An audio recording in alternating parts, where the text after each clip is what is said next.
자, 비진의 표시. 그러니까 이제 의사 표시는 아까 우리 잠깐 서두에서 얘기했던 것처럼 비통, 착사, 이 순서대로 나오는데, 자, 비진의 표시는 원칙적으로 유효하죠. 근데 이제 언제 무효가 된다고 했냐면 상대방이 저 진이아님을 알았거나 알 수 있었을 경우에는 무효로 한다라고 했어요. 그러니까 비통, 착사는 또 공통적으로 선의의 제3자를 보호하는 규정을 두고 있죠. 그럼 늘 똑같은 게 이때 보호되는 제3자는 선의 무과실해야 돼요? 선이면 돼요. 선의. 무과실은 요건이 아니고, 그리고 선의는 모두 다 추정되기 때문에 제3자가 스스로 입증할 필요는 없다라고 했죠. 그러면 이제 1번에 진의에 대한 개념이 나오는데, 진의라는 것은 뭘 말하냐면 특정한 내용의 의사표시를 하고자 하는 표의자의 생각, 의사를 말하는 것이지 진정으로 바라는 사항을 의미하는 것이 아니다. 그러니까 진정으로 원하지는 않았다. 진정으로 바라지는 않았지만 그게 최선이다라고 생각했다면 비진이에요? 진이에요? 진이죠. 할 생각이 있으면 그건 진이라는 거예요. 그래서 비진이라고 할 수 없다라고 했죠. 그럼 4번에 보시면 근로자의 자유로운 의사에 의해서 중간 퇴직의 의사를 표시했대. 자유로운 의사로 내가 그만둘게요 라고 했다면 이 퇴직의 의사는 비진이에요? 진이에요? 진이죠. 이건 비진이가 아니다라고 했고, 그러면 3번 판례 조심하셔야죠. 강제로 뺏긴다는 것이 표의자의 본심으로 잠재되어 있다 해도 표의자가 강박에 의해서 증여한 사건이죠. 강박으로 증여하기로 했다면 요거 진이다, 비진이다?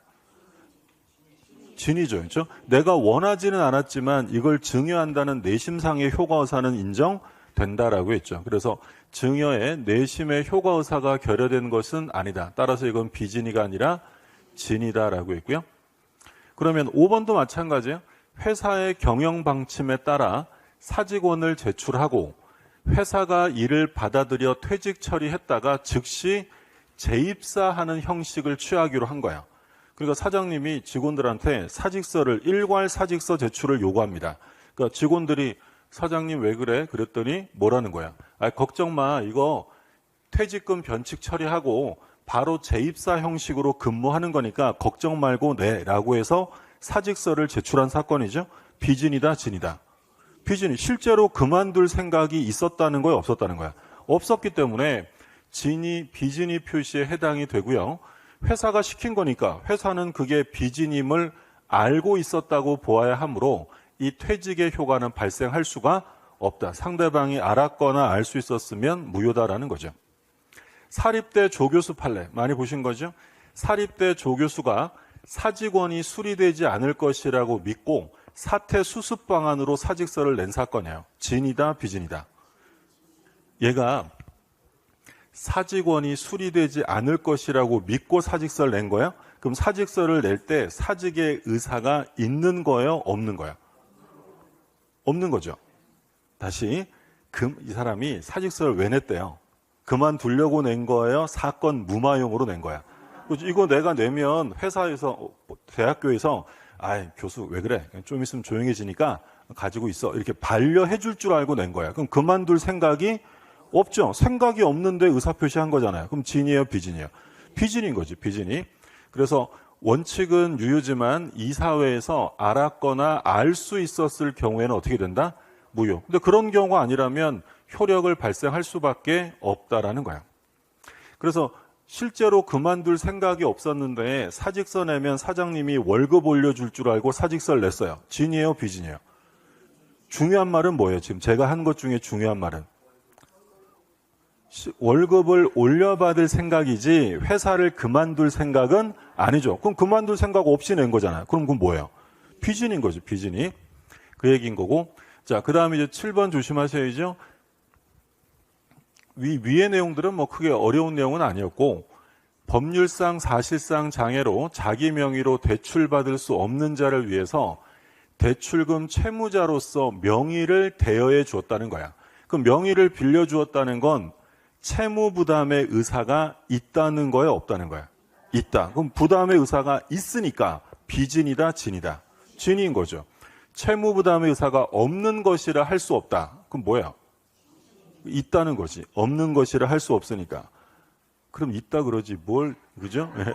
없는 것이라 할 수 없다. 그러니까 이건 비진이에 해당한다고 볼 수 없다. 즉 진이기 때문에 네가 대출금 부담해야 돼라고 판시한 사건이죠. 그러니까 우리 많이 보셨던 사건인데 갑이 요 상호신용금고에서 대출을 받으려고 하는데 이 갑은 법률상 사실상 자기 명의로 대출을 못 받는 현재 신용불량 상태예요. 그러니까 갑이 친구한테 부탁을 한 거죠. 야, 네가 대출 좀 해. 그래서 네 이름으로 대출을 받아서 내가 그 돈 잘 쓰고 꼭 갚을게 라고 했는데 문제는 돈을 안 갚은 거야. 그러니까 이 금융기관이 요 을에게 대출금을 반환하라고 소송을 한 겁니다. 그러니까 을은 뭐라고 주장하냐면 이 대출 약정은 내가 이름만 빌려준 거고 채무를 부담할 의사가 없었던 거니까 비진이야라고 주장한 거야. 근데 우리 법원은 채무자로서 명의를 빌려주었다면 채무 부담의 의사가 있다는 거야, 없다는 거야? 있다. 그럼 비진이가 아니라 뭐다? 진이다. 채무 부담의 의사가 있는 것이기 때문에 비진이가 아니라 진이다. 그럼 대출 약정은 유효예요, 무효예요? 유효죠. 네가 돈 갚아라 이 얘기죠. 자, 그럼 만약에 이 금융기관에서 이 을이 자기 이름을 빌려준 사람이다. 채무 명의를 대여해 줬다는 걸 알고 있었대. 악이에요, 악이. 그러면 대출 약정 무효예요? 그래도 유효해요. 그래도 유효하지. 왜? 진이니까. 만약에 이게 비진이라면 상대방이 알았거나 알 수 있었으면 어떻게 돼요? 무효가 되겠지. 근데 비진이에요, 진이에요? 진이니까 얘가 알든 모르든 무조건 유효고 얘는 무조건 돈을 갚아야 한다. 그러니까 우리가 이 판례 보면서 같이 본 얘기가 뭐 있었냐면 사립학교 판례 있었죠. 그러니까 어떤 사건이었어요? 학교에서 돈이 필요한 거야. 근데 사립학교법상 학교 이름으로는 돈을 못 빌리도록 금지합니다. 학교 재정 문제 때문에. 근데 학교가 돈 필요한데 학교 이름으로는 못 빌리니까 누구 이름으로 빌린 사건이에요? 교직원. 교직원 명의로 대여를 한 거예요. 그러니까 교직원이 채무 명의를 빌려준 거죠. 근데 돈 빌려주는 채권자도 실제로 돈 쓰는 사람은 교직원이 아니라 학교라는 걸 알면서 빌려준 거야. 근데 학교가 돈을 못 갚았어요? 교직원이 책임져야 돼, 안 져야 돼? 져야 돼. 왜 져야 돼요? 진이기 때문이에요. 상대방이 알았다 하더라도 진이면 책임지는 거야. 유효하다. 그러면 얘랑 비교했던 판례가 있었죠? 갑이 상호신용금고에서 대출을 받는데 대출 한도가 초과돼요. 그러니까 동일인 대출 한도가 초과되어서 이제 갑의 이름으로는 더 이상 돈을 못 빌려요. 어떡하지? 그랬더니 금융기관이 친구 데리고 오래. 친구 데려오면 친구는 형식상의 주채무자로 내세우고 이 을에게는 채무 부담을 지우지 않기로 뭐한 사건이야? 양해. 핵심어는 양해죠. 그러니까 뭘 양해했다는 거예요? 얘는 형식상의 채무자일 뿐이지 얘한테는 부담을 지우지 않겠다. 그럼 대출을 했는데 채무 부담이 없는 대출이네? 허위입니다. 혼자 한 거예요? 다 같이 한 거야? 다 같이. 그럼 이건 통정허위 표시로 무효다라는 게 판례. 그럼 얘는 돈 갚아야 돼요? 안 갚아야 돼? 안 갚아야 돼요? 그러면 의사표시에서 대출 약정이 나왔는데 읽어봤더니 양해했다는 말이 안 써있네? 그럼 무조건 뭐다? 진이니까 무조건 유효. 근데 읽어보니까 금융기관이 양해했다는 말이 써있어요? 그럼 볼 것도 없이 그건 뭐다?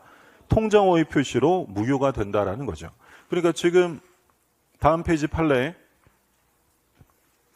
같은 취지의 판례, 이게 이제 교직원이 이름 빌려준 사건이죠.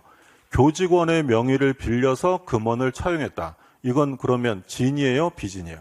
진이. 그래서 비진이라 볼 수 없다. 진이기 때문에 돈 빌려준 애가 사실 알고 있다 하더라도 내가 채무를 부담하겠다는 뜻으로 해석해야 됩니다. 근데 비교 판례 보시면 뭐라도 있냐면 금융기관이 뭐 했대요? 양해. 핵심어는 양. 그럼 볼 것도 없어요.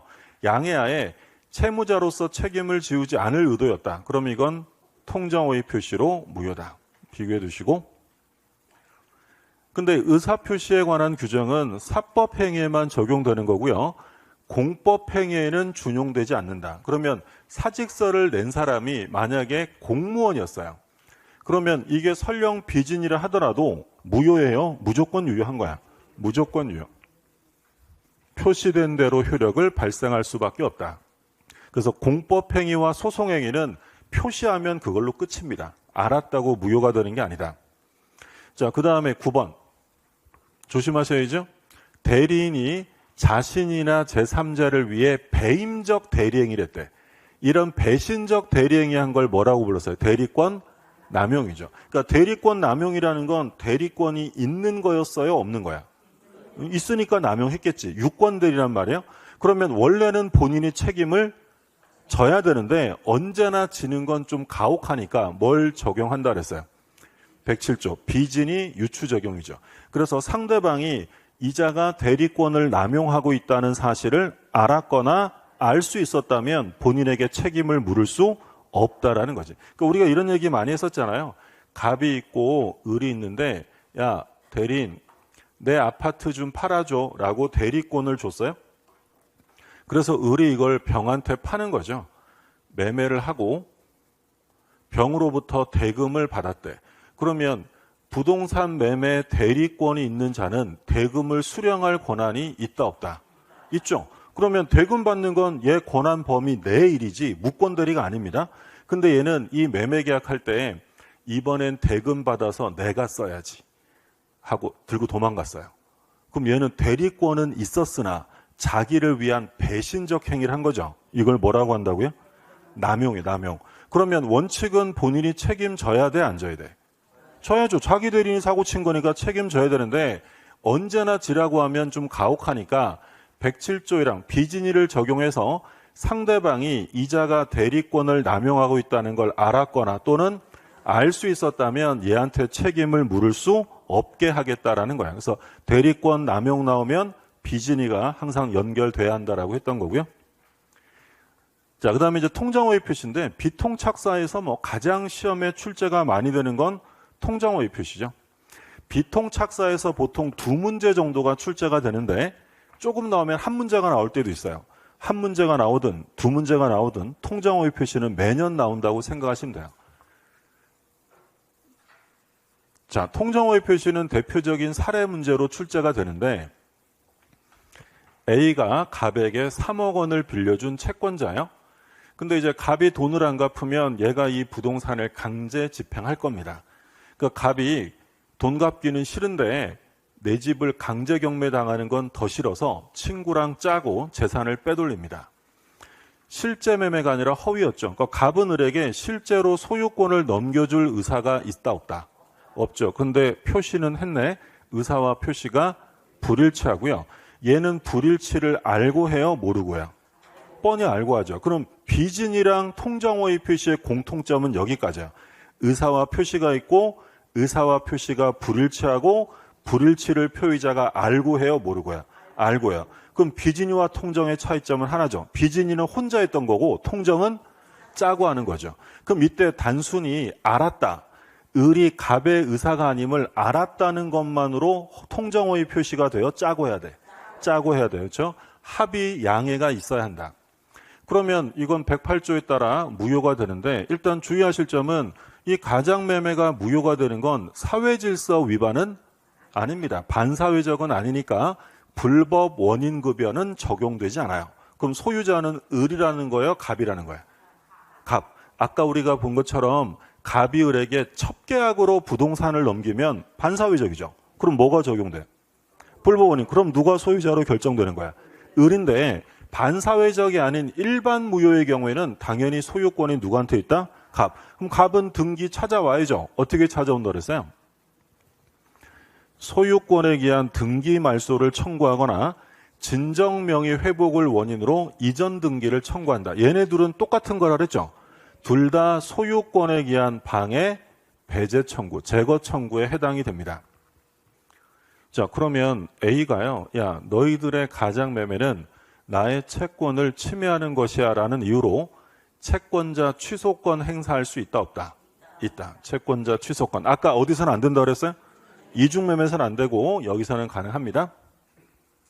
자, 근데 이제 이 등기가 무효인데 자기 앞으로 등기되어 있는 것을 기화로 병한테 팔아버렸어요. 제3자가 나왔죠? 얘는 소유자에게 산 거예요? 무권리자에게 산 거야? 무권리자. 그러면 원칙은 권리를 취득할 수 없는 거지만 비통착사는 전부 다 얘가 만약에 뭐라면 선이라면 이자에게 대항하지 못한다라고 규정합니다. 물론 선의의 병이 나중에 허위 표시임을 알게 되어서 얘가 스스로 무효 주장하는 거 된다 안 된다? 상관없어요. 무효는 주장할 이익이 있으면 누구든지 주장할 수 있다. 그러니까 얘가 선의의 제3자로 소유권을 취득할 수도 있지만 나중에 이 가장매매를 알게 되어서 얘가 무효를 주장하는 거 상관없어요. 자, 공통적인 얘기 나오죠. 제3자는 과실이 있어도 보호가 됩니다. 뭐는 필요 없다. 무과실은 요구되지 않고요. 그리고 선의는 모두 추정되기 때문에 얘가 스스로 입증할 게 아니라 누가 입증해야 된다. 갑이 병의 악의를 증명해야 한다라고 했죠. 소유권뿐 아니라 이 병이 을이 소유자인 줄 알고 뭘 설정할 수도 있다. 저당권. 그럼 얘는 뭘 취득하는 거야?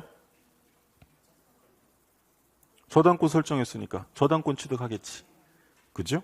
매매를 했으면 뭘 취득하는 거고 소유권 취득하는 거고 전세권 설정 계약했으면 전세권, 제3자는 권리 취득하는 거야. 그럼 여기서 만약에 얘가 저당권을 설정했다면 소유자는 누구예요? 그러니까 이제 다른 시험에서 한번 뭐라고 그랬냐면 병이 선의로 저당권을 취득하면 갑은 소유권을 회복하지 못한다라고 낸 적이 있어요. OX? 틀렸죠? 누가 소유자야? 갑. 소유자. 이게 무효니까 소유자는 갑인데 얘가 보호돼야 될 거 아니야. 그럼 보호가 된다는 건 얘가 소유자로서 소유권을 회복하지만 뭐가 달린 상태로? 저당권이 달린 상태로 소유권을 회복하게 되는 거죠. 무슨 말인지 드셨죠? 그러니까 이 제3자는 선이면 자기가 설정한 권리를 취득하게 되는 거야. 근데 이 선의의 병이 정한테 팔았는데 이 정이 악이다. 그럼 병은 당연히 소유자가 되는 거고 이 정은 소유권 취득할 수 있죠. 누구한테 샀어요? 소유자에게 샀으니까 소위 엄폐물 법칙 이런 얘기 했었고 그러면 거꾸로 병이 악이면 얘는 권리 취득해요 못해요? 못하죠. 누구만 하는 거니까. 선이. 그러면 악의 병이 정한테 팔았는데 정이 선이다. 그럼 얘는 취득할 수 없고요. 선의 정은 취득한다 못한다? 한다. 얘도 제3자라 그랬죠? 취득하는 거고. 그럼 만약에 얘가 선이어서 소유자가 되면 갑은 소유권을 회복할 수가 없죠. 그럼 갑은 이제 어떻게 해야 돼? 소유권을 되찾아올 수는 없고 을한테 손해배상. 너 얘한테 받은 매매대금 내놔라고 해서 금전적으로 회복할 뿐이지 소유권을 되찾아올 수는 없다라고 했죠. 가장 기본적인 사례 보시면 일단 통정허위 표시가 성립하려면 굵은 것이 알고 있는 것만 가지고는 안 되고요. 상대방과 뭘 해야 돼? 합의, 양해, 짜고 이런 말이 나와야 되고요. 자, 2번 종중이 탈법 목적 없이 부동산을 타인에게 명의신탁하면서 수탁자가 이를 임의로 처분할 경우에 대비해서 그러니까 종중이 대비책으로 가등기를 한 사건이에요. 그러니까 종중이 종중원에게 명의신탁을 했어요.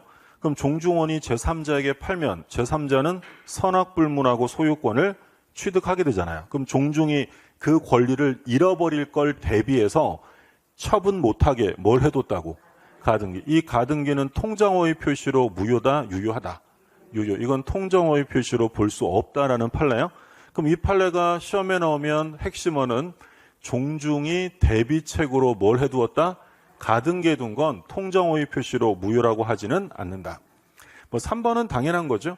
그러니까 실제로 주거 목적으로 쓸 생각은 없고요. 그냥 기존의 채권을 우선 변제 받을 목적으로 인도와 주민등록하고 대항력을 취득한 것처럼 외관을 만들었대. 실제로 사용할 생각은 없었고 그러면 주임법 적용해 줄까 안 해줄까? 안 해. 이건 통정허위 표시로 무효다라는 거죠.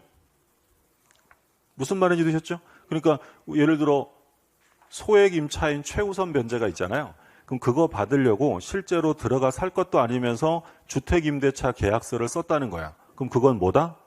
무효. 통정허위 표시로 무효다. 자, 4번 강제 집행을 면할 목적. 반사회적으로 볼 수 없죠. 그래서 반사회적 행위가 아니라는 점 계속 시험에 나오는 거니까 다시 한번 보시고 자, 채권자 취소권 행사할 수 있느냐? 할 수 있다라고 했고요. 그리고 6번은 제3자의 선의는 추정되기 때문에 자기가 입증할 것이 아니라 무효를 주장하는 사람이 입증해야 되고요.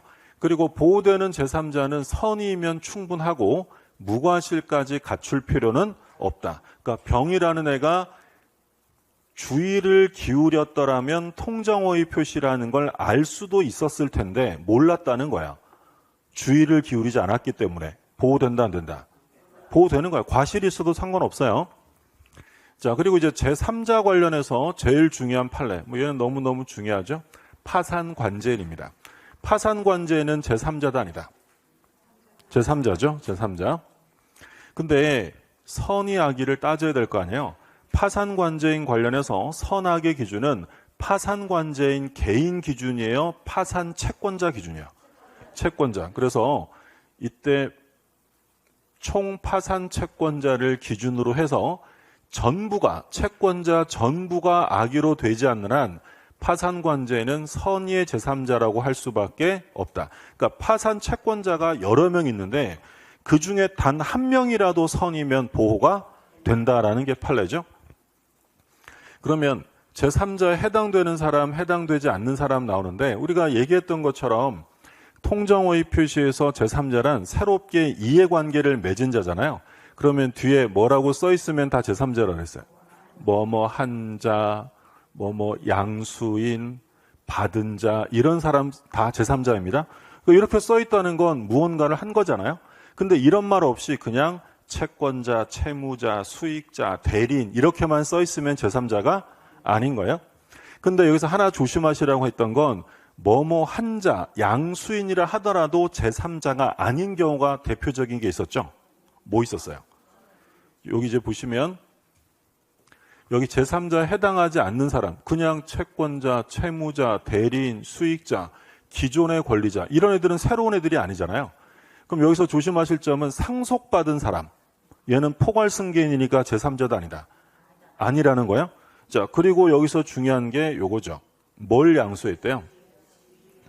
당사자 지위를 양수했다. 같은 말로 하면 계약을 인수했어요. 그럼 뭐 했다라고 써 있지만 얘는 제3자가 될 수 없는 게 계약을 인수했다. 당사자의 지위를 승계했다는 건 얘는 제3자라는 거예요. 당사자와 같다는 거예요. 당사자와 같다. 그래서 조심하실 점은 뭐뭐 한자라고 써 있으면 제3자로 보호되지만 근데 여기에 만약에 계약을 인수했다 또는 지위를 승계했다라고 써 있으면 얘는 제3자가 될 수 없다라고 했어요. 기억해 두시고 그 다음에 증여에 의해서 취득을 했는데 원인을 뭐라고 기록했냐면 매매. 이게 우리 뭐라고 불렀던 거죠? 은닉행위지. 은닉행위. 그러면 매매는 무효지만 증여는 유효하죠. 따라서 등기는 유효하다. 갑이 을한테 실제로는 증여를 하려고 하는데 증여하면 증여세가 너무 세니까 등기 원인을 매매로 위장해서 이전 등기를 해준 거예요. 그럼 일단 이 등기는 유효다, 무효다? 유효죠. 왜 유효해요? 실체관계 있잖아요. 어떤 실체관계가 있는 거야? 매매는 했어요, 안 했어요? 허위죠, 허위. 그러면 매매라는 허위의 껍데기 속에 숨겨져 있는 진실한 행위가 바로 증여. 그렇죠? 그래서 숨겨져 있다고 뭐라고 부르는 거야? 은닉행위라고 하는 거고 이 증여는 유효합니다. 실제로 한 거니까. 근데 매매는 허위로 짜고 만들어낸 거잖아요. 통정허위니까 얘는 뭐다? 무효. 우리 시험에 증여와 매매 모두 무효다. 몇 번 출제했죠? 실제로 한 증여는 무효가 아니라 유효한 거야. 그러니까 증여라는 실체관계가 존재하니까 이 등기는 무효가 아니라 유효한 거죠. 자, 그러면 을이 소유권을 취득했는데 이거를 병한테 팔았어요. 근데 이 병은 이 관계를 다 알고 있었대. 등기가 넘어갔는데 병이 다 알고 있었다. 얘는 누구한테 산 거죠? 권리자로부터. 그러면 얘는 알고 샀으면 취득 못해요? 그래도 하는 거야. 그래도 소유자에게 샀으면 무조건 취득이지. 따라서 등기는 유효하고 갑이나 을은 병에게 등기 말소를 청구할 수 있다, 없다? 없는 거죠. 누가 소유자니까. 병이 소유자니까 갑이나 을은 이 사람에게 등기 말소를 청구할 수 없다. 이게 이제 뭐 사례 문제로 나왔을 때 결론이죠. 결국 소유자는 누가 된다? 병이 된다. 요게 이제 은닉행위에 관한 내용이에요. 그 다음에 착오. 착오는 그러니까 비진이와 통정은 유효냐 무효냐를 논의하는 거예요. 그래서 우리 시험에 2번이나 이렇게 나왔죠. 비진이 표시의 경우에 상대방이 진이 아님을 알았다면 표의자는 이를 취소할 수 있다라고 출제했어요. OX. 틀려. 이건 취소가 아니라 뭐라고요? 무효. 그러니까 비통착사에서 비통한 건 무효에 관한 문제고 착오와 사기 강박은 이제 무효가 아니라 취소로 가는 거예요. 근데 착오를 가지고 취소하려면 법률행위 내용에 착오해야 되고요. 2번째로 그게 어디에 들어가야 돼? 중요 부분. 그리고 3번째로 단서조항에 아무리 중요해도 뭐가 있으면 안 된대요. 중대한 과실이 있을 때는 취소 못한다. 그럼 내용에 착오해야 한다는 건 뭘 말하는 거예요? 동기는 내용이다 아니다? 아니죠. 그러니까 동기의 착오는 취소할 수 없어요. 근데 동기의 착오도 취소가 되는 경우가 있었지. 동기가 표시되어서 법률행위 내용으로 들어가면 돼요. 합의해야 돼요. 합의는 필요 없다.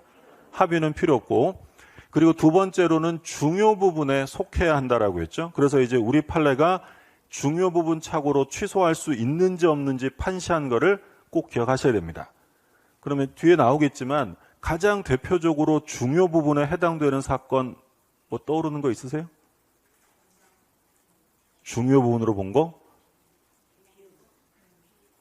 별 얘기가 다 나오지만 정답은 하나도 없고 예. 현황과 경계, 하천부지 판례, 경계선 판례 이런 거 있었고, 그렇죠? 그 또 뭐 있었어요? 요번 어제 있었던 시험에 뭐 나왔냐면 채무자의 동일성에 관한 물상보증인의 착오가 출제가 됐더라고요. 주택관리사 시험에. 중요 부분이 아니에요. 중요하지, 그렇죠? 뭐 이런 것들 우리 공부했던 거고 몇 개 안 됩니다. 몇 가지만 기억하시면 돼요. 자, 그러면 뭐 차례대로 볼게요. 1번, 착오로 인한 취소는 표의자 의사의 중요 부분에 착오가 있었는가 없었는가에 의해서 결정되는 것이지 상대방이 알았느냐는 따질 필요가 없어요. 그러니까 착오 취소라는 건 표의자 입장에서 내용의 착오고 중요 부분에 해당되고 중과실이 없으면 취소하는 거지, 상대방이 이 사람이 착오했네라는 걸 알아야 돼요? 그런 건 필요 없다는 거야. 그런 건 필요 없는 거야. 상대방의 인식 여부는 따지지 않습니다. 그리고 2번, 당사자 사이에 착오를 이유로 취소하지 않기로 하는 약정. 유효다, 무효다? 착오 취소는 강행 규정이었어요? 임의 규정이에요? 임의 규정. 그럼 이 약정이 있으면 이제 취소할 수 없는 거예요? 그러니까 우리가 이제 그런 얘기 했잖아요. 제가 착오를 이유로 취소를 해버리면 상대방이 피해를 볼 수도 있어요. 그러면 상대방은 저에게 불법행위 손해배상을 청구할 수 있다, 없다? 제가 착오를 이유로 취소하는 게 위법해요, 적법해요? 법이 하라 그랬잖아요. 그러면 상대방은 손해가 있어도 저에게 불법행위 손해배상을 청구할 수가 없어요. 그래서 우리 그런 얘기 했잖아요. 그 착오 취소는 손해배상을 안 하니까 규모가 큰 계약을 할 때는 대부분 어떤 특약 한다 그랬어요? 배제 특약. 착오 취소는 하지 않기로 한다라고 배제 특약하면 이제 착오 취소는 할 수 없어요. 몇 번 출제됐었고, 자, 3번. 동기의 착오입니다. 자, 동기는 내용의 착오가 아니기 때문에 취소할 수 없어요. 그럼 이제 취소하려면 어떻게 돼요? 동기가 표시가 되어서 내용으로 들어가면 충분합니다. 표시하면 충분하는 거지 뭐까지는 할 필요 없다. 합의까지 할 필요는 없다라는 게 판례요. 그러면 동기의 착오가 만약에 상대방에 의해서 유발됐다. 핵심어 유발이죠. 그럼 상대방이 유발시켰다라는 말이 써 있으면 뒤에 뭐도 필요 없다 그랬어요. 표시도 필요 없다. 표시 불문. 자, 동기의 착오는 여기까지예요. 다시, 동기의 착오는 원칙적으로 취소가 된다, 안 된다? 원칙은 안 되는 거야. 왜? 내용이 아니니까. 근데 어떻게 하면 된다? 동기가 표시가 되어서 내용으로 들어가면 취소 가능합니다. 합의까지 해야 돼요? 합의는 필요 없다. 합의는 필요 없어요. 합의는 필요 없고, 그런데 만약에 동기의 착오가 상대방에 의해서 유발되었다라고 써 있으면 이제 뭐도 할 필요 없다. 표시도 묻지 않는다라는 거예요. 여기까지가 동기의 착오의 핵심이고, 자, 5번에 법령상의 제한입니다. 법령상의 제한은 우리가 이게 대표적으로 봤던 거, 법령상 제한 때문에 토지를 의도대로 사용하지 못한 사건이죠. 우리가 무슨 사건으로 본 거야? 비유구 사건. 소 키우려고 땅을 샀는데 그 땅이 법령상 시설 녹지에 포함되는 바람에 가축을 못 키우는 땅이에요. 그러면 이 경우에 착오 취소가 된다고 했어요? 안 된다고 했어요? 아니, 이건 무슨 착오일 뿐이다. 동기죠. 거기다가 소 키우는 건 이 사람의 동기지 계약의 내용이 아닙니다. 그럼 이거 가지고 취소하려면 어떻게 했었어야 돼요? 땅 사면서 내가 이 땅에다가 소 키우려고 땅 사는 거예요 라고 동기를 표시했다면 그때는 취소가 가능해질 수도 있어요. 근데 그런 말이 없는 한, 표시했다는 말이 없는 한 법령상 제한이라는 말이 써 있으면 착오 취소가 된다, 안 된다? 안 된다라는 거야. 안 된다.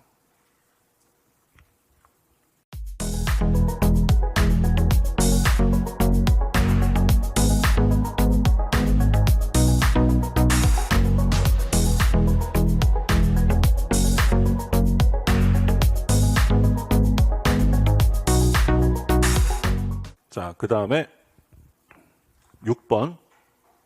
여기서 핵심어는 법률에 관한 착오입니다. 법률의 착오. 요즘에 요 법률 착오가 각종 시험에서 여러 번 나왔어요. 법률의 착오도 중요 부분이면 취소할 수 있다라고. 이게 우리 무슨 사건 봤었어요, 이거?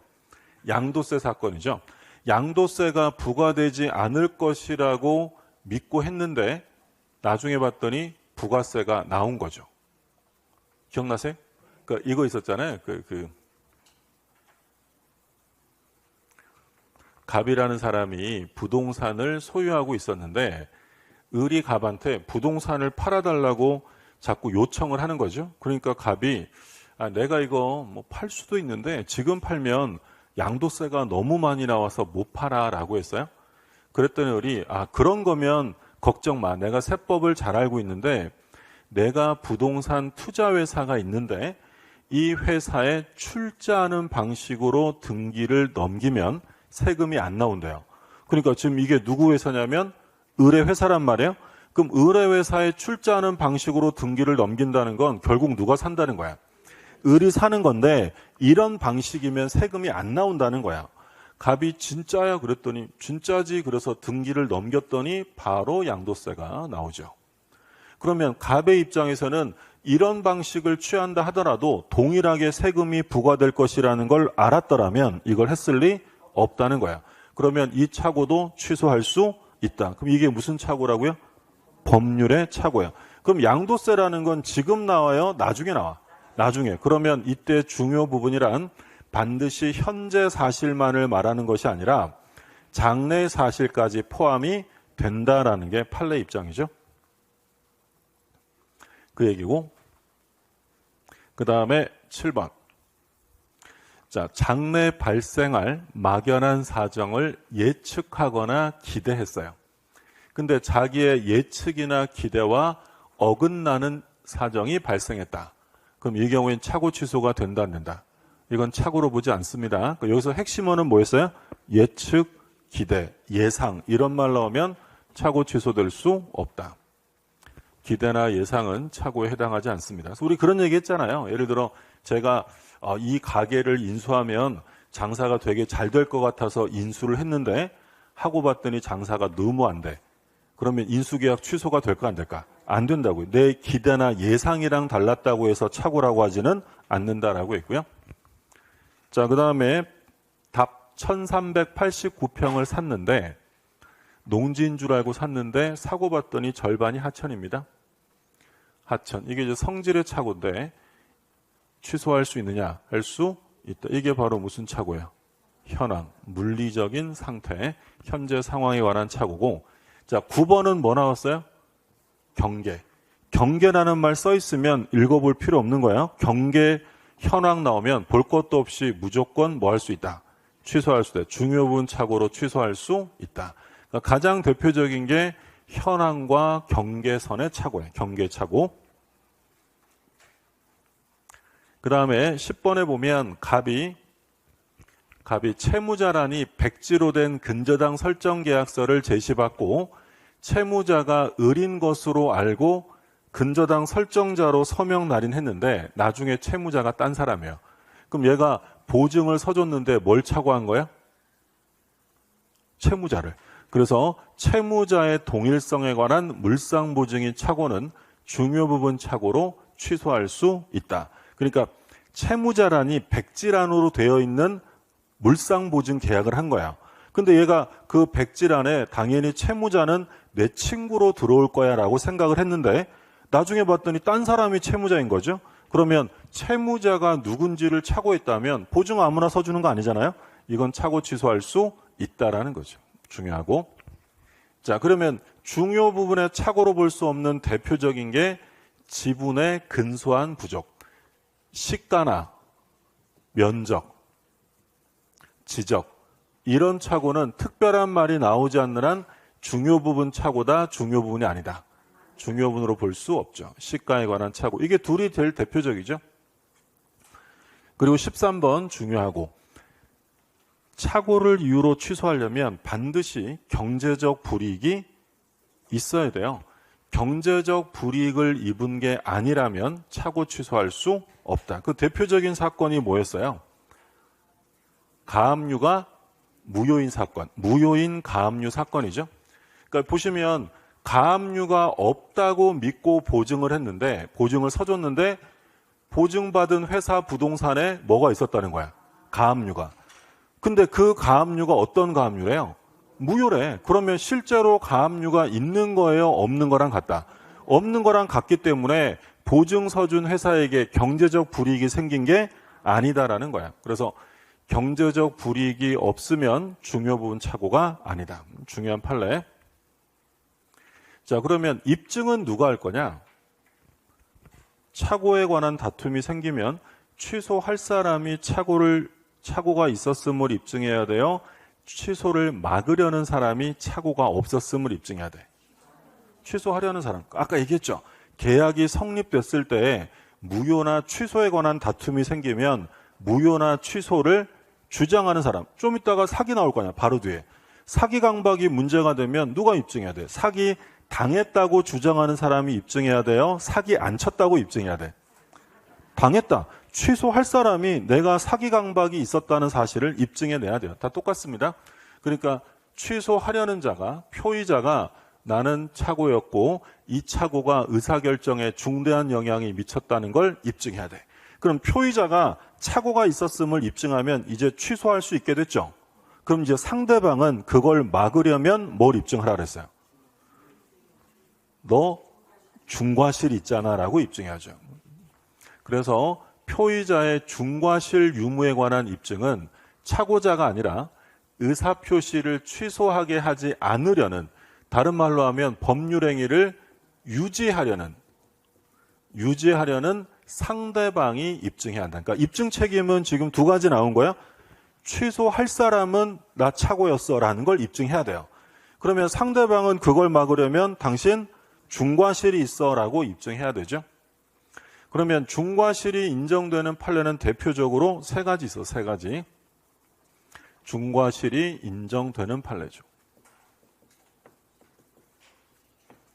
자, 우리가 줄여서 공장 경영자 사건이라고 불렀죠. 공장을 경영하는 사장님이 공장 지으려고 땅 샀는데 공장 건축이 되는지를 알아보지 않고 샀대. 그러면 일반 과실이 아니라 뭐다? 중과실이죠. 이게 공장 경영자 사건이고요. 두 번째는 공인중개사 관련 판례죠. 공인중개사를 통하지 않고 자기가 직접 땅을 삽니다. 그러면 다른 땅을 사지 않도록 공적 장부를 확인해야 됩니다. 근데 자기가 혼자 직접 사면서 공적 장부를 확인하지 않았다는 것은 뭐다? 중대한 과실이야. 취소 못합니다. 세 번째는 은행이 채무자가 변제를 하지 않았는데도 불구하고 변제한 것으로 착오하고 뭘 풀어버린 사건이야.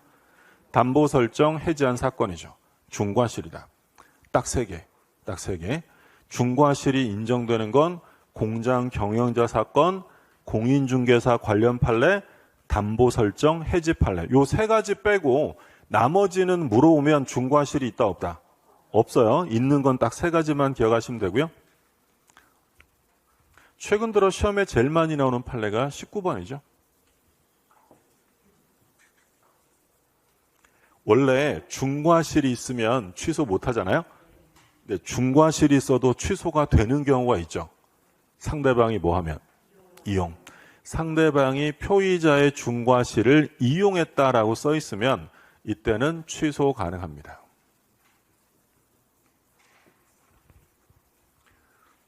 제일 중요한 판례였고 최근 들어서.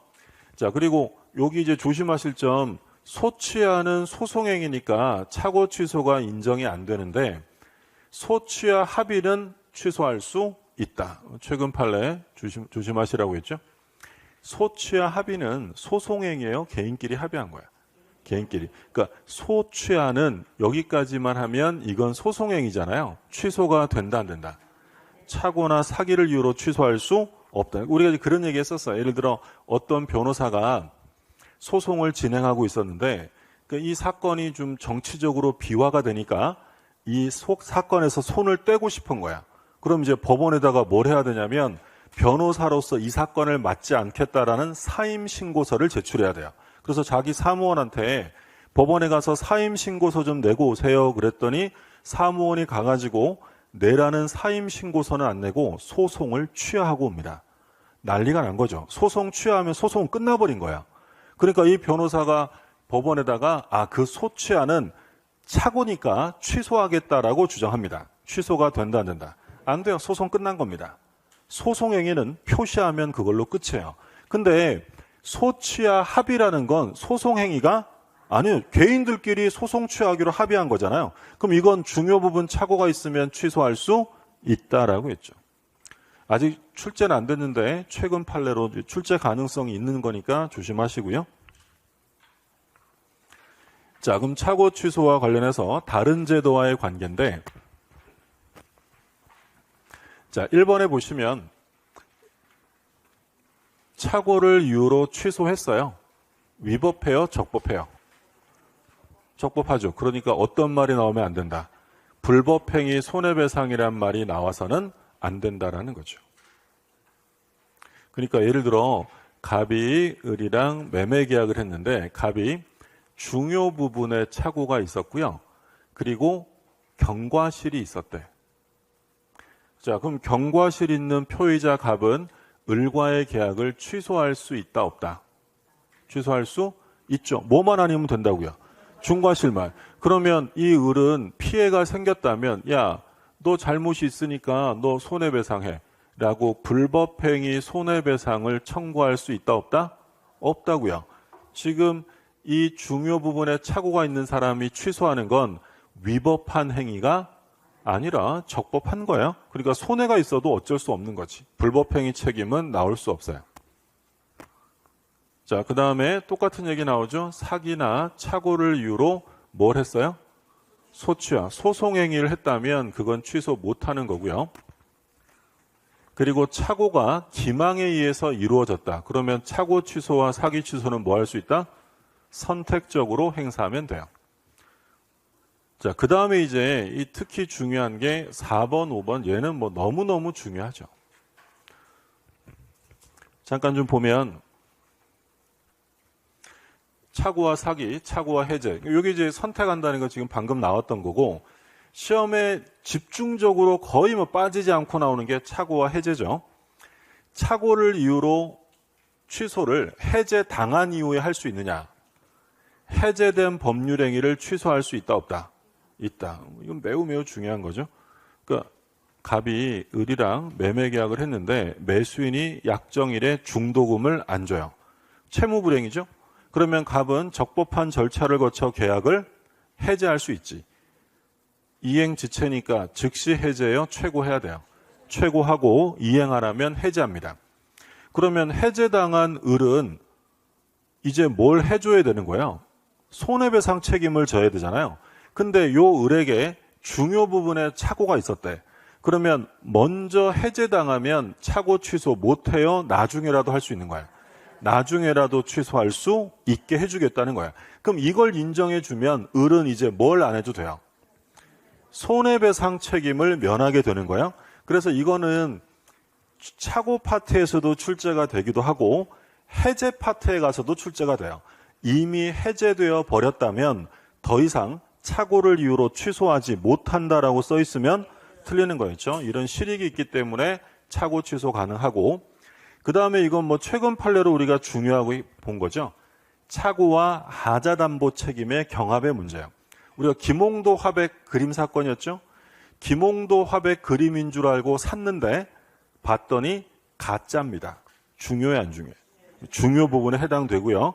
그리고 하자 있는 걸 샀으니까 하자담보 책임 문제가 생겨요. 그러면 시험에 나오면 하자담보 책임이 성립하는 범위에서 착오 취소는 배제된다라고 출제합니다. OX. 틀려요. 이게 종래 판례 학설의 입장이고, 우리 판례는 착오 취소를 할 수도 있고 하자담보 책임을 물을 수도 있다. 그래서 담보 책임이 우선 적용되는 것이 아니다라는 게 판례죠. 제일 결정적인 건 제척기간 차이였어요. 물건의 하자담보 책임은 제척기간이 얼마예요, 이거? 6개월. 근데 착오 취소는 추인할 수 있는 날로부터 3년, 법률행위한 날로부터 10년. 그래서 선택할 수 있게 해줘야지 6개월 넘어버리면 뭐라도 하게 해줘야 돼요. 착오 취소라도 하게 해줘야 되니까 선택적으로 하는 것이지 하자담보 책임이 우선 적용되는 건 아니다. 매우 중요한 거고요. 그래서 요 4번 보시면 매매계약을 적법하게 해제한 후라도 불이익을 면하기 위해서 뭐 할 수 있다? 착오 취소. 착오를 이유로 한 취소권을 행사해서 무효로 돌릴 수 있다. 자, 5번도 중요한 거라고 말씀드린 것처럼 여기 마지막에 보시면 매도인의 하자담보 책임이 성립하는지와 상관없이 착오 취소는 별도로 할 수 있다라고 했어요. 자, 그 다음에 이제 사기 강박. 뭐 가벼운 내용들 나오죠. 시가의 묵비, 시가를 안 알려주거나 시가를 허위 고지했어요. 사기다 아니다. 사기가 아니다라고 했고, 왜 사기가 아니라고 했냐면 시가를 알려줄, 고지해줄 의무가 없기 때문이야. 그러니까 부작위, 침묵에 의한 사기가 성립하려면 반드시 고지 의무가 있어야죠. 그럼 교환 계약할 때 시가를 알려줄 의무가 없으니까 안 알려줘도 사기가 아닙니다. 그러면 대표적으로 부작위한 사기, 어떤 사건이 있었어요? 알려줘야 되는데 안 알려주는 바람에 사기가 된 사건은 공동묘지 사건이죠. 아파트 분양할 때 아파트 앞에 공동묘지가 조성되어 있으면 알려줄 의무가 있다. 안 알려주면, 알리지 않으면 부작위한 사기가 성립합니다. 그리고 위법해야 되죠. 바꿔서 얘기하면 광고, 단순한 허위 과장 광고는 사기가 아닙니다. 그러니까 사회통념상 용인할 수 있을 정도, 뭐 오락타운 사건이 있었잖아요. 이 상가를 분양받으시면 근처에 오락타운이 건설될 예정이라고 했는데 안 만들어지면 사기다 아니다. 아니죠. 그런데 뭐 있었냐면 백화점에 변칙세일 사건이 있었죠. 그러니까 요거는 위법성이 인정된다. 요거는 사기다라는 게 판례였어요. 4번은 이제 원칙 다소의 허위 과장 광고를 했다면 이건 위법한 사기가 되지는 않는다. 그래서 우리가 오락타운 사건 봤던 거지. 그 다음에 5번 강박이 나왔어요. 강박이라고 하려면, 협박이라고 하려면 해악의 고지가 있어야 돼요. 내가 너를 어떻게 해버리겠다라는 해악의 고지가 있어야 되고요. 그러면 해악의 고지 없이 강력히 요구한 사건, 강력히 요구하면 강박이다 아니다. 아니죠. 그게 이제 1번 판례죠. 채무자에게 채권자들이 각서에 서명할 것을 강력히 요구했다. 이건 위법한 강박이라고 볼 수 없다. 해악의 고지가 아니니까. 요건 이제 출제가 됐던 판례고, 그리고 채무를 이행 안 하면 계약을 해제하고 손해배상을 청구하겠대요. 이건 해악의 고지도 아니다. 이건 당연히 적법하게 하는 것이기 때문에 해악의 고지에 해당한다고 볼 수는 없다. 그 다음에 6번 고소고발. 권리행사로서의 고소고발이에요. 그러면 권리행사로서의 고소고발은 위법성이 인정되지 않는다. 그런데 조심하실 점은 언제나 권리행사라고 해서 언제나 위법성이 조각되는 건 아니고 뭘 목적으로 하면 안 된다 그랬어요. 부정한 목적, 그렇죠? 행위나 수단이 부당한 경우에는 위법성이 인정된다. 된다. 그러니까 이제 줄여서 말하면 정당한 권리 행사로서의 고소고발은 부정한 이익을 목적으로 하지 않는 한 무효다, 유효하다. 이건 위법한 강박이 될 수 없다. 근데 아무리 권리 행사라 하더라도 행위나 수단, 목적이 부당하다라고 써 있으면 반사회적 무효가 된다. 강박에 의해서 취소 사유가 된다. 그래서 이제 우리가 본 사건 뭐 있었냐면 지난번 다른 시험에서 한번 출제된 게 얘가 폭행을 당했어요. 손해배상을 받으려고 합니다. 그러면 손해배상 안 해주면 나 이거 형사 고소할 거야 라고 했어요. 위법한 강박이다 아니다. 손해배상 받아야 돼 안 받아야 돼? 받아야죠. 그러면 이 손해배상을 지금 해주지 않으면 고소하겠다는 건 권리 행사고 부정이익을 목적으로 한 거예요. 그렇게 볼 수 없다. 그렇게 볼 수 없다. 근데 만약에 그 손해배상액이 너무 과다한 거야. 그러면 이건 아무리 권리 행사를 하더라도 부정이익을 목적으로 한다라는 거지. 그런 경우에는 위법한 강박이 될 수 있다라는 거죠. 근데 이 강박이 너무 세. 그래서 중요한 게 뭐야? 의사결정의 여지가 완전히 핵심어는 박탈이에요. 의사결정을 할 수 있는지를 박탈했다는 말이 써 있으면 이건 취소가 아니라 아예 뭐가 된다? 무효. 그 강박이 무효가 되기 위한 요건. 강박이 무효로 되기 위해서는 의사결정의 자유가 제한되는 정도가 아니라 아예 박탈에 이르면 무효가 된다. 그 얘기고. 자, 뭐 똑같은 얘기 나옵니다. 취소하려면 취소 주장자가 내가 사기당했어, 협박당했어라는 걸 증명해야 되고요. 9번은 뭐 워낙 중요한 거죠. 상대방의 대리인이 사기쳤어요. 제3자 사기로 볼 수 없다라고 했죠. 그래서 제3자에 해당하지 않지만 단순한 피용자는 제3자에 해당된다. 자, 뭐 워낙 중요한 판례고요. A가 갑에게 사기를 쳐서 자기랑 계약을 한 게 아니라 을과 매매 계약을 하게 만들었어요. 그럼 갑의 상대방은 누구예요? 갑의 상대방은 을이지 A가 아니잖아요. 그럼 사기친 사람은 뭐다? 사기친 사람은 제3자. 이게 제3자 사기야. 그럼 제3자 사기의 경우에 갑이 사기당했다고 해서 무조건 취소하게 해주면 누가 예상치 못한 피해를 봐요? 을. 그러면 얘를 보호하는 것도 중요하지만 을의 입장도 고려해야 되니까 우리 민법은 제3자가 사기친 경우에 갑은 무조건이 아니라 언제만 취소할 수 있다. 을이 그 사실을 알았거나 알 수 있었을 때 한해서만 취소 가능합니다. 가장 기초적으로 출제되는 지문. 제3자 사기의 경우에 상대방이 그 사실을 알았을 때 하나여 취소할 수 있다라고 써 있으면 틀려. 알았을 때 하나는 게 아니라 언제라도. 알 수 있었을 때, 과실이 있는 경우에 취소할 수 있다. 그럼 얘가 만약에 전혀 몰랐어요. 알 수 없었다. 선이 무과실이면 취소할 수 있다, 없다? 없는 거야? 언제만 한다? 알았거나 알 수 있었을 때. 그러니까 지금 사기당한 사람에게 무조건 취소권을 주지 않고 이렇게 제한하고 있는 건 누구를 위해서요? 을을 위해서지. 그럼 만약에 제3자가 사기쳤는데 상대방이 없는 행위를 하게 했어요. 을이 없대. 그럼 누구만 보호하면 돼요? 갑. 예를 들어 A가 갑을 협박해서 소유권을 포기하게 만듭니다. 소유권 포기는 상대방이 있다 없다? 없죠. 그럼 누구만 보호하면 돼요? 갑만. 갑은 언제든지 취소합니다. 근데 상대방이 있으면 얘를 보호하는 것도 중요하지만 얘도 보호해줘야지. 그러니까 언제나가 아니라 상대방이 알았거나 알 수 있었을 때 취소 가능하다라는 거야. 이게 제3자 사기죠. 그런데 이 제3자 사기에서 제일 중요한 건 사기친 A를 봤더니 얘가 누구냐면 을의 대리인. 그럼 얘가 본인이고요. 얘는 뭐다? 대리인이다. 그러면 대리인과 본인은 제3자 관계요? 동일시한다. 동일시하는 거예요. 제3자가 아니라 동일시 관계다. 그러면 대리인이 사기쳤다면 누가 사기친 거랑 같은 거야?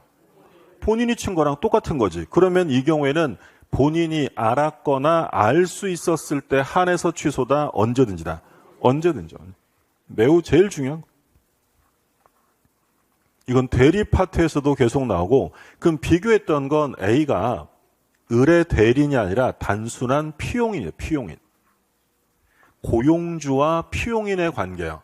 동일시하는 관계다, 제3자다. 얘는 특별한 말 없으면 제3자예요.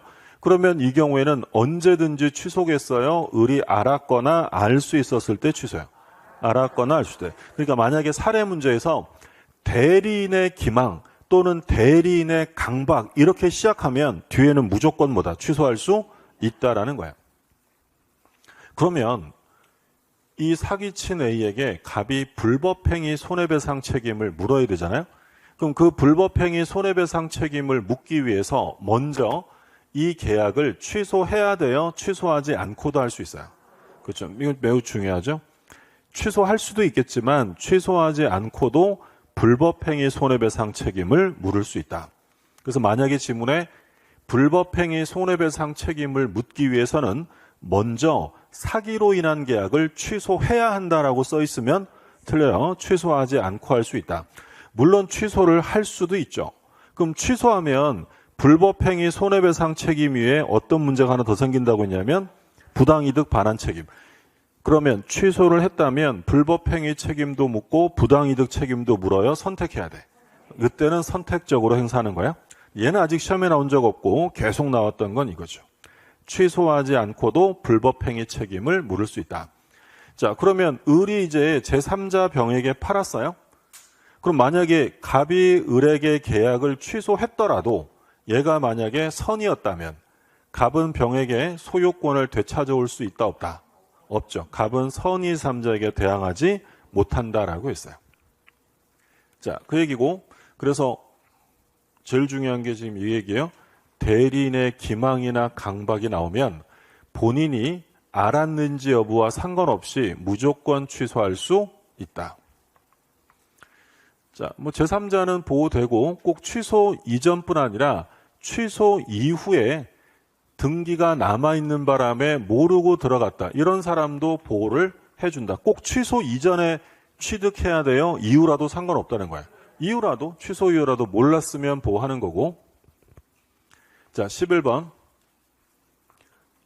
기망행위로 인해 법률행위 중요 부분의 착오를 일으킨 경우뿐 아니라 법률행위 내용으로 표시되지 아니한 의사결정의 동기의 착오를 일으켰다.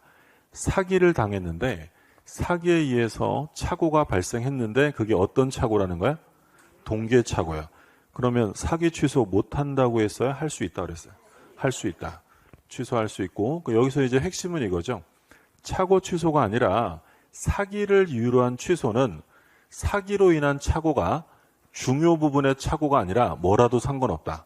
동기의 착오라도 무방하다라는 거예요. 왜? 이건 착오 취소가 아니라 무슨 취소니까? 사기 취소니까. 자, 다른 제도와의 관계, 앞에 내용 다 똑같고요. 1번, 2번 다 똑같고 3번이 특히 중요하다고 했죠. 손해배상을 청구하기 위해서 먼저 계약을 취소할 필요는 없다. 그러니까 계약을 유지하면서 할 수 있는 거고요. 그 다음에 4번, 앞에 나온 내용 동일합니다. 사기당해서 하자 있는 물건을 매수했다. 그러면 각각 선택적으로 행사할 수 있는 거고요. 자, 5번은 좀 조심하셔야죠. 5번은 뭐였냐면 사기를 당해서 신원보증서에 서명하는 줄 알았는데 연대보증서에 서명했다. 신원보증서인 줄 알고 서명했는데 연대보증서에 서명했다는 말이 써 있으면 요거 사기 취소예요? 착오 취소예요? 착오. 사기는 나오면 안 된다 그랬죠. 그러니까 요거는 소위 표시상의 착오의 문제만 발생하기 때문에 사기에 의한 법리를 적용할 것이 아니라 착오에 의한 법리만을 적용해야 한다라는 게 판례예요. 그래서 뭔 줄 알고 서명했는데 뭐였다. 그러니까 우리 시험에서는 이거 그대로 출제한 적도 있고 조금 바꿔서 부동산 계약서에 서명하는 줄 알았는데 연대보증서였다. 이렇게 출제한 적도 있어요. 그럼 둘 다 뭐만 나와야 된다. 착오 취소, 표시상의 착오의 문제지 사기 취소의 문제가 아니다라고 했어요. 자, 의사표시 효력 발생. 우리 민법은 뭘 취한다고 했냐면 도달주의. 그래서 얘는 뭐 시험에 엄청 나오죠. 이건 뭐 판례가 아니라 법조문으로 시험에 나오는 거죠. 표의자가 의사표시를 발송한 이후에 사망하거나 제한 능력자가 됐어요. 그럼 의사표시는 효력을 상실해요? 영향을 미치지 않아요? 영향을 미치지 않는다. 도달되면 유효한 거죠. 근데 이제 그 수령 능력이랑은 달라요. 표의자가 의사표시를 했는데 받은 애가 제한 능력자야. 그럼 받은 애가 제한 능력자면 걔한테 효력을 주장할 수 있다 없다? 없는 거야. 언제부터 주장할 수 있어요? 그 제한 능력자의 법정 대리인이 안 때부터, 그때부터 주장하는 거죠. 구별이 되시죠? 예. 그래서 제한 능력자는 수령 능력은 없기 때문에 제한 능력자에게 의사표시하고 효력을 주장할 수는 없는 거고요. 자, 그 다음에 1번 도달의 개념. 도달이라는 것은 내용을 알 수 있는 객관적 상태에 놓인 것을 말하는 것이지 상대방이 직접 수령을 하거나 내용을 알았을 것까지 필요하지는 않다라고 했죠. 도달의 개념.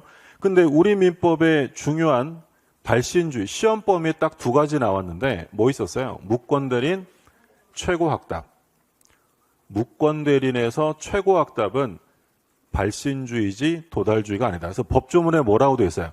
최고기간 내 확답을 받지 못하면이라고 되어 있어요? 바라지 않으면요. 바라지 않으면 추인을 거절한 것으로 본다라고 되어 있고, 그리고 격지자 간에 뭐였어요? 승낙과 오로지 격지자 간의 승낙만 발신주의예요. 격지자 간의 청약은 발신주의다, 도달주의다. 청약은 도달주의고 오로지 뭐만? 승낙만 발신주의죠. 자, 상대방이 수령을 거절했다. 핵심은 수령 거절이죠. 그럼 이것도 객관적으로 내용을 알 수 있는 요지 가능 상태의 도달로 인정합니다. 3번 아파트 경비원이 우편물을 수령해서 우편함에 넣어두었대요. 도달이다 아니다? 아니다. 그렇죠? 이거는 분실 가능성이 있기 때문에 내용을 알 수 있는 상태라고 볼 수 없다라고 했고요. 자, 채권양도 통지서를 가정부가 수령한 직후에 보낸 사람이 바로 뭐한 사건이었어요, 이거? 바로 회수 사건이죠. 보낸 사람이 제 거예요 하고 바로 회수해버리면 상대방이 내용을 알 수 있는 상태가 아니다라고 했죠. 그러면 도달로 볼 수 없습니다. 자, 5번은 5번, 6번은 매우 중요하죠. 도달로 인정하는 건 보통 우편이 아니라 등기나 내용 증명. 등기나 내용 증명의 방법을 썼는데 반송되지 않으면 도달로 인정한다라고 했고요. 그러니까 7번 일반 우편물과 다르다는 점 확인하시고, 8번은 공시송달 나오는데 공시송달은 판례는 아니지만 법조문상 언제 하는 게 제일 중요하다 그랬어요. 공시송달하면 제일 중요한 말. 아무 때나 막 하는 게 아니라 상대방의 소재를 몰랐을 때 하는 거죠. 근데 중요한 건 그렇죠. 과실 없이가 중요한 거예요. 과실 없이. 과실 없이 상대방의 소재를 알지 못한 경우, 이때 하는 거죠. 만약에 상대방의 소재를 알면서도 공시송달의 방법을 이용하면 효력이 인정되지 않습니다. 그래서 법조문상 중요한 건 과실 없이.